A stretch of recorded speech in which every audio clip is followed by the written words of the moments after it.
Pois nada, bo día a todos e a todas. Imos logo a comezar esta rolda de prensa para dar conta dos acordos de hoxe en Xunta de Goberno e poñerme ao vosso dispor para calquera aclaración sobre os mesmos ou outro tipo de cuestións que queirades plantexar.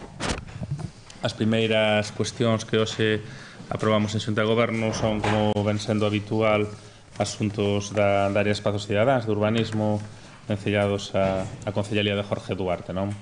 Tanto unha concesión de licencia para a construción dunha nave destinada a gandería equina e a unha legalización de peche de parcela no lugar de Arins, como a concesión dunha licencia para a construción dunha edificación de planta baixa destinada a garaxe na Sionlla, tamén concesión de licencia para a instalación dun ascensor nun edificio da Rúa Ponte do Sar, e licencia para construir tamén unha vivenda unifamiliar no lugar do Eixo. Hai unha denegación de licencia para unha vivenda unifamiliar na Rúa Canteira de Abaixo e unha licencia de segregación dunhas parcelas en Vite de Abaixo. Hai tamén un rexeitamento de outra segregación e tanto no punto 8 como 9, bueno, pois a indicación de que sí que é necesaria a licencia de parcelación para dos procesos de segregación, pero o que se pedía era a declaración de innecesariedade. O punto número 10 ten que ver ca aprobación inicial do estudo de detalle do ámbito quinto do ARI de Vite, tanto no que afecta a Rúas Blanco Amor e Otero Pedrallo. Con a aprobación inicial deste estudio de detalle quedarían pechados todos os estudios de detalle venciados aos ARIs e quedaría ahora a continuar co proceso. Hai tamén unha transmisión de licencias de taxi e a cesión á Unión Fenosa a distribuición dunhas instalacións de suministro e distribución de enerxía eléctrica executados na urbanización do SUM 11, como sabedes, está no Castiñeiriño. Do punto 13 ao punto 64 son todos exencións de diferentes tasas e impostos municipais. E logo nos encontraríamos no punto 65 cunha proposta da concelleira delegada María Rozas, que ten que ver ca aprobación dunha ficha no proceso de tramitación para ese centro municipal de atención integral a persoas en fogar de Santiago. Formaba parte do plan EDUSI. Supón nos vindeiros días coido que Concha Fernández un pouco fará unha comparecencia de prensa para falar pormenorizadamente desta ficha. Sabedes que a tramitación dos fondos EDUSI obrigan a aprobar primeiro a ficha, logo a aprobar o proxecto e a licitación, non? E, polo tanto, este sería o primeiro paso dun proxecto que creo que está temporalizado para cometerse ou para estar rematado no ano 2020, co cal estamos a falar dun proxecto a medio prazo, como é o Centro Municipal de Atención Integral a Persoas sen fogar. Coido que a semana que ven Concha xa vos adiantará algo da proposta e comparecerá en rolda de prensa. Hai tamén unha proposta da área de Sanduro de adxudicar un contrato de suministros e instalacións de elementos novos para a remodelación da área de xogos infantil do Parque de Pablo Iglesias, na zona de Vite. Forma parte das actuacións que están facendo de actualización, remodelación e nova instalación de áreas infantís que cumplen ca normativa, sobre todo aqueles que están moi deterioradas. Esta era unha demanda da área de Vite xa dende o inicio da legislatura e se acaba de adxudicar por un tipo de 76.000 euros, 76.700, e a seguinte tamén a adxudicación dun contrato tamén de instalación de elementos novos dun área de xogos infantil, en este caso nova, no Parque do Outeiro do Sar, que foi decidido nos orzamentos participativos de 2017. Compostela decide, e con un orzamento de 145.000 euros. Seguimos así, bueno, pois adecuando, ben sexa vía orzamentos participativos, ben sexa peticións das asociacións, áreas recreativas para os máis cativos e as máis cativas. Hai tamén a aprobación dun acta de prezos contradictorios para o contrato de servicio de mantemento e conservación do sistema de control de tráfico do túnel de Hórreo. Tras esta frase opaca administrativa, o que se agocha é a contratación dun contactor necesario con unha especie de relé que é fundamental para activar a barreira do túnel do Hórreo en momentos de emerxencia e que non figuraba no que eran a táboa de precios das diferentes dispositivos do túnel. Hai tamén a prórroga do contrato da totalidade dos servicios de conservación e mantemento das instalacións do sistema de control de tráfico da totalidade do Concello e tamén das que foron asumidas despois da construción do túnel do Hórreo no termo municipal de Santiago até 2020 por 2 anos a unha cantidade. Sabedes que o mantemento de todas as instalacións de conservación e mantemento do sistema municipal de tráfico está chegado a €500.000 ao ano, e son por 2 anos. Faise tamén, a través da área de Rafa Peña, a adxudicación dun contrato xa para executar das obras do proxecto de mellora e rehabilitación dos pavimentos nos viais das parroquias de Sabugueira, Figueiras e Marrozos, un plan complementario do POS do 2016, 4,5 km de riegos asfálticos en pistas interiores de núcleos rurales por unha cantidad aproximada de €130.000.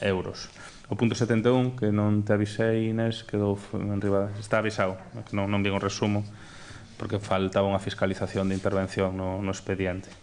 Era unha ampliación de prazo que no fondo é unha convalidación dunhas obras que se executaron en estas parroquias e virá ás seguintes xuntas de goberno. Apróbase tamén o proxecto, que é o primeiro dos pasos de acondicionamento da praza de acceso ao campo de fútbol de Santa Isabel. Sabedes que se presentou e xa está lanzado administrativamente tanto o cambio do céspede como varias actuacións dentro do campo. En este caso, este proxecto sería o que é a praza de entrada do campo de fútbol de Santa Isabel. Ten un tipo de licitación, vai sair por un tipo de licitación de máis de €70.000, e un pouco siga a filosofía non só do cambio do céspede, sino das actuacións de acondicionamento e da accesibilidade do campo de fútbol de Santa Isabel, en este caso no entorno da praza, e é complementaria as actuacións que se van facer dentro do recinto deportivo para darlle continuidade ás cuestións de accesibilidade que son prioritarias e que son hai unha reclamación permanente lexítima e xusta. Hai tamén a dación de contas da asinatura do convenio entre o Concello e o Ministerio de Economía, Industria e Competitividade para o proxecto Smartiago, que xa foi aprobado en pleno e que supón unha importante captación de fondos para proxectos pioneiros que fixen coñecemento e actuacións de novas tecnoloxías na cidade. E logo, dentro das urxencias, hai a presentación dunha subvención, como cada ano a Xunta, para o fomento do emprego a través dos programas de cooperación, vencellado a petición de 2 socorristas para as praias fluviais do Concello. Hai a proposta de alcaldía relativo ao nomeamento dos representantes municipais na comisión organizadora do Xacobeo 2021. Sabedes que a instancia da Xunta creouse unha comisión de coordinación dos actos e dos eventos cara ao ano 2021, que está presidida polo presidente, ten 2 vicepresidencias, tanto no Conselleiro de Cultura como na responsable de Turismo, e unha das vocalías desa coordinación correspondelle á CEGAM e outra ao Concello de Santiago. E, polo tanto, a proposta é, como persoa titular, para estar nesa comisión eu, e como persoa suplente, en caso de que eu non poda asistir, pois a portavoz do Grupo Municipal, Marta Lois, e responsable tamén da área de Turismo. Hai o que é a convalidación das actividades reguladoras e de continuidade da rede de centros cívicos para o mes de xaneiro e a aprobación das actividades para febreiro e marzo de 2018, así como os prezos públicos no proceso de transición que se está dando dunha empresa licitadora a outra no funcionamento de centros socioculturais que, como sabedes, xa está adxudicado. E hai tamén a aprobación dun proxecto básico e de execución do que ven sendo o patio e a dotación do parque infantil no CIP Quiroga Palacios. Aquí o que se fai aprobar o proxecto por unha cantidade de €77.000, non só do que serían a dotación do parque infantil para cumprir cada demanda do centro, sino tamén da ampliación do patio e un compromiso do Departamento de Educación que está a executar o Departamento de Rafa Peña. hai unha modificación dun acordo de xunto do goberno local do 27 de xaneiro do que ten que ver o novo contrato de axuda no fogar, que no fondo é unha solicitud da empresa para que comece canto antes ca prestación do servicio e que está aceptado pola empresa. Prevese que a asinatura do contrato se dé o 14 de febreiro. E isto é todo. Así que, algunha cuestión sobre isto? Respecto ao Centro de Atención Integral a Persoas sen Fogar, Sí. non sei se nos pode aclarar exactamente que é o que hoxe se aproba, que significa A ficha de financiación, é dicir, con todas as actuacións que se están facendo, vencellada esa DUSI, como estades vendo, a ver, un proceso de licitación normal é que non está venciado a fondo SEDUSI, aquí se aprobou o proxecto, que o traemos a Xunta de Goberno e logo se inicia a contratación e a adxudicación. No caso da DUSI é máis complicado, porque hai que primeiro aprobar unhas fichas de autorización dos proxectos, este figuraba nos fondos de DUSI por unha cantidade, e unha vez que son validadas se pode iniciar a licitación. No caso dos fondos de DUSI estamos tendo ese problema, porque aínda que xa foron enviadas moitas fichas, aínda non foron validadas, daí o retraso que está habendo en algunhas das obras, como pode ser Castrondouro, que nos agardamos que no caso de Castrondouro quede xa validada nos vindeiros días para poder iniciar a licitación e poder ter boas novas nas vindeiras semanas, pero que se fai neste caso é únicamente presentar a ficha inicial que figuraba xa no propio proxecto para a súa aprobación, non? Logo quedaría o resto da tramitación. Xa se sabe que se vai dedicar? Pois sí, pero prefiro que o explique na rolda de prensa a concelleira do ramo, porque iso foi o compromiso que teño con ela.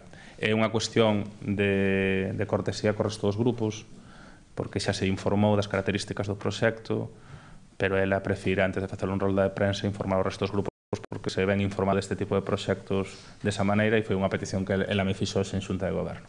Entón, a semana que ven sairemos de dúbidas. É un proxecto que non se vai acabar de executar hasta 2020, un proxecto de longo percorrido. Entón, quero decir, é unha cuestión de cortesía cos traballos que se veñen tendo co resto dos grupos municipais. Ademais del Castrondouro e deste centro de atención, que máis expedientes ou proxectos están dependentes de ser validados? Non teño ahora mismo, porque xa foron vindo varios a Xunta de Goberno, non teño ahora mismo aquí os datos, podemos logo enviarvos unha relación dos que se foron validando, polo menos inicialmente, os que se foron aprobando aquí as fichas e están pendientes de validación en Madrid, son varios, non? Varias fichas xa foron aprobadas. Lembro-me de Castrondouro porque é a que estamos intentando desbloquear pola cuantía, non? Que a primeira fase vai a 1,5 millón de euros, unha obra moi necesaria, e estamos traballando con Madrid para que de alguma maneira se valide. Non é un problema que este tendo o Concello de Santiago, está a ter o resto dos concellos na tramitación dos fondos da DUSI, non? E, bueno, forma parte da tramitación que máis engorrosa de por sí que as tramitacións incluso propias aquí municipais, non? Porque hai outro axente. Pero logo, Inés, se lle podes pasar falando con María do número de fichas que foron aprobadas e as que están pendientes de validación, as que estamos traballando con Madrid para que se nos valide, porque Madrid se obriga a facer determinadas modificacións e que creemos que xa nos vindeiros días teremos a luz verde a Castrondouro, pero hai máis aprobadas, máis fichas ademais desta. O Partido Popular vende criticar a falta de transparencia no seno de Incolsa acerca da presentación do plan de turismo, do plan estratégico do casco histórico, que din que non se tivo en conta... Plan estratégico de turismo. Sí, de turismo, que estou mezclando temas. Co plan especial de casco histórico. Estou claro, efectivamente, non quería dicir o de turismo, que din que non se tivo en conta a opinión da oposición e... non sei... Bueno, a mí me consta que o plan estratégico leva tempo sendo traballado de maneira transversal co sector e leva tempo sendo debatido con todas as sensibilidades, non? Eu creo que a crítica ao Partido Popular bastante extemporánea e intenta poñer a venda diante da ferida na medida en que, bueno, é importante para a cidade presentar en breve o que é o plan estratégico de turismo e que un plan como non pode ser de outro xeito traballado co sector e cas diferentes sensibilidades, non?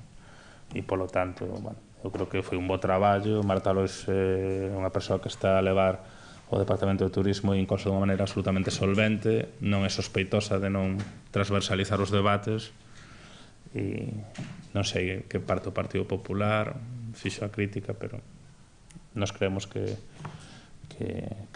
hai de todo menos opacidade neste caso. Te pregunto tamén por un tema de actualidade fora do Concello. que dentro de uns días vai ser o suizo o activista Emilio Cao. Vostede se pronunciou nun chío acerca de en Twitter, non sei se quere facer se ten algún tipo de opinión neste caso que queira expresar. Bueno, creo que é un exemplo do que vimos denunciando dende hai tempo o que significa o recorte de dereitos fundamentais e de liberdades, non? E que está contextualizado nun momento histórico no que, diante do malestar social, hubo unha regresión nese espacio de dereitos fundamentais e de recorte de liberdades a través de varias ferramentas, como a Lei Mordaza, ou determinada interpretación que se está facendo no marco legal, non? E así nos estamos encontrando situacións que afectan a activistas sociais, a artistas, a músicos, que hai moitos anos que non vivíamos, non?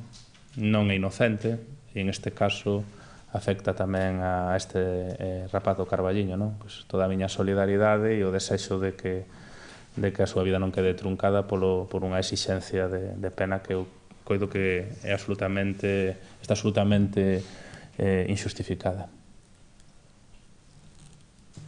O Bloque Nacionalista anunciaba tamén unha nota de prensa que algunhas das iniciativas apoiadas nos impostos participativos todavía non foran postas en marcha, como a colocación de paneis de comunicación, a adquisición dun tractor para a roza.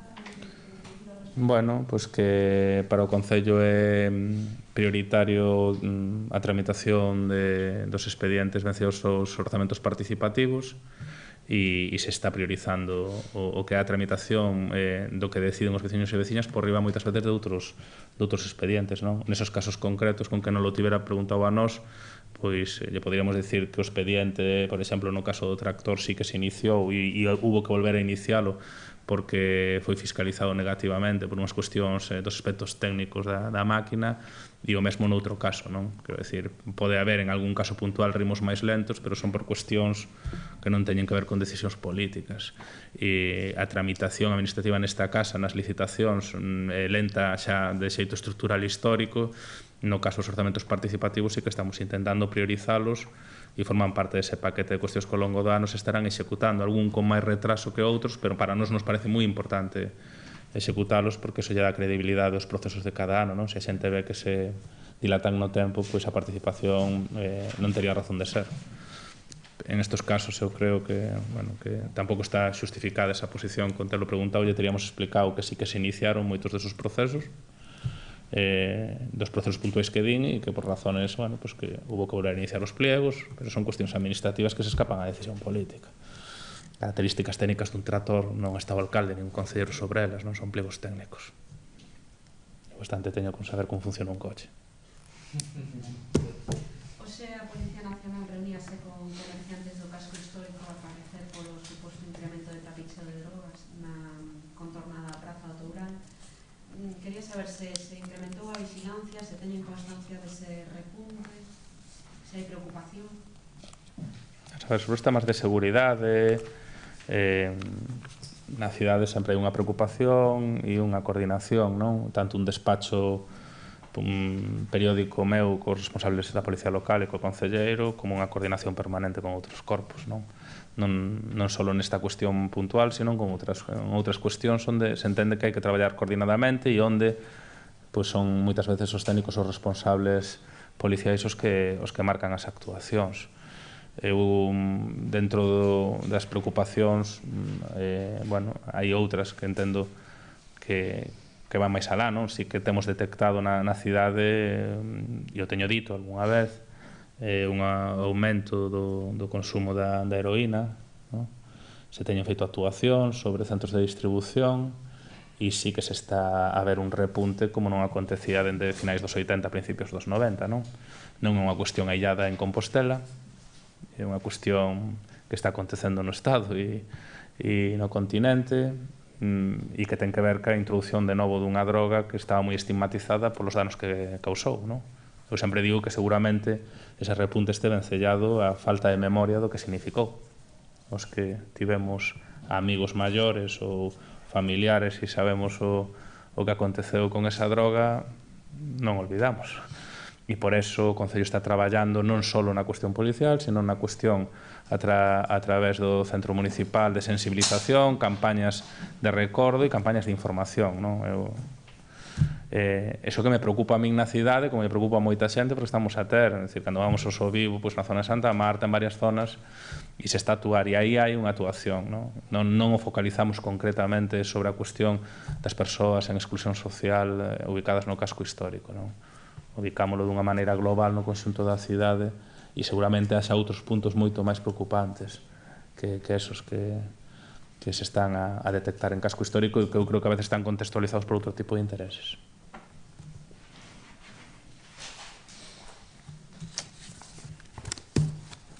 Algo máis que me querades preguntar? Non? Pois nada, te dou un bo finde de Entroido, desplazado.